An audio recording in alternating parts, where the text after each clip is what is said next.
मानव शरीर के तन और मन को शुद्ध करने वाली एकादशी शीघ्र ही आने वाली है। भाद्रपद माह के कृष्ण पक्ष की एकादशी को अजय एकादशी या फिर अन्नदा एकादशी कहा जाता है। ये एकादशी व्रत किस दिन रखा?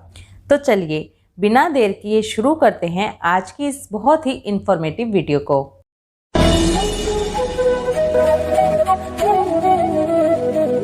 राधे कृष्ण आप सभी को। भगवान विष्णु की कृपा पाने के लिए एकादशी व्रत सबसे सरल उपाय है। अजा एकादशी के व्रत से आर्थिक, शारीरिक, मानसिक सभी तरह की परेशानियां दूर हो जाती हैं। अजा एकादशी के व्रत से अश्वमेघ यज्ञ के बराबर फल मिलता है। इस एकादशी के व्रत से सफलता के रास्ते खुल जाते हैं। जाने अनजाने किए हुए पापों से मुक्ति मिल जाती है। चलिए अब जानते हैं कि इस साल यानी कि 2025 में अजा एकादशी किस दिन है। अजा एकादशी तिथि शुरू हो रही है 18 अगस्त शाम 5:22 पर और ये एकादशी तिथि समाप्त हो रही है 19 अगस्त दोपहर 3:32 पर। उदया तिथि में होने के कारण 19 अगस्त को अजा एकादशी का व्रत रखा जाएगा। इस बार एक ही दिन की एकादशी है जो 19 अगस्त को है। सभी मंदिरों और सभी संप्रदायों में 19 अगस्त को ही अजा एकादशी का व्रत किया जाएगा। चलिए अब पारण समय जान लेते हैं। अजा एकादशी व्रत का पारण 20 अगस्त सुबह 5:53 से लेकर सुबह 8:29 के बीच में किया जाएगा। इसी अवधि के बीच में अपने अजा एकादशी व्रत का पारण करना है। इसके बाद देखते हैं कि प्रदोष व्रत किस दिन रखा जाएगा। प्रदोष व्रत 20 अगस्त दिन बुधवार को रखा जाएगा, क्योंकि भाद्रपद कृष्ण त्रयोदशी तिथि शुरू हो रही है 20 अगस्त दोपहर 1:58 पर और ये जो त्रयोदशी तिथि है ये समाप्त हो रही है 21 अगस्त दोपहर 12:44 पर। हम जानते ही हैं प्रदोष व्रत में शाम का समय देखा जाता है, इसीलिए प्रदोष व्रत 20 अगस्त दिन बुधवार को किया जाएगा। बुधवार को होने के कारण इसे बुध प्रदोष व्रत कहा जाएगा। कर लेते हैं, जैसा कि हम अपनी हर वीडियो में चर्चा करते हैं, एकादशी व्रत के नियम दशमी तिथि से ही शुरू हो जाते हैं। इस दशमी तिथि को एक समय ही सात्विक भोजन करेंगे। दिन छिपने से पहले खाना खा लेंगे। ब्रह्मचर्य व्रत का पालन करते हुए जमीन पर सोएंगे। एकादशी के दिन सुबह ब्रह्म मुहूर्त में उठेंगे।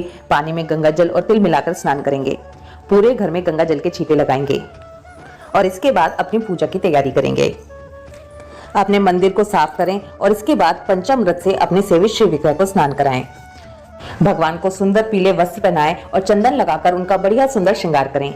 भगवान विष्णु की पूजा में पीले रंग का विशेष महत्व होता है, इसलिए भगवान विष्णु को पीले रंग के फूल अर्पित करें। सुपारी, लौंग, धूप, दीप, तरह तरह की मिठाइयां, फलों से भगवान विष्णु और माता लक्ष्मी का पूजन करें। इसके बाद हाथ में जल, पुष्प और दक्षिणा लेकर अपने व्रत का संकल्प करें। एक खास बात का ध्यान रखें कि अजा एकादशी के दिन भगवान को गुड़ और बादाम का भोग लगाएं। इसे प्रसाद रूप में बांटें और खुद भी ग्रहण करें। ऐसा करने से हमें तोते की योनि से मुक्ति मिलती है। भगवान को तुलसी दल अर्पित करें। याद रखें कि एकादशी के दिन तुलसी तोड़ी नहीं जाती, इसलिए पहले से ही तुलसी तोड़कर रख लें। इसके बाद शुद्ध देसी घी का दीपक जलाकर भगवान की पूजा करें। अजा एकादशी की व्रत कथा सुने, एकादशी माता की आरती करें, विष्णु सहस्रनाम का पाठ करें, विष्णु चालीसा का पाठ करें।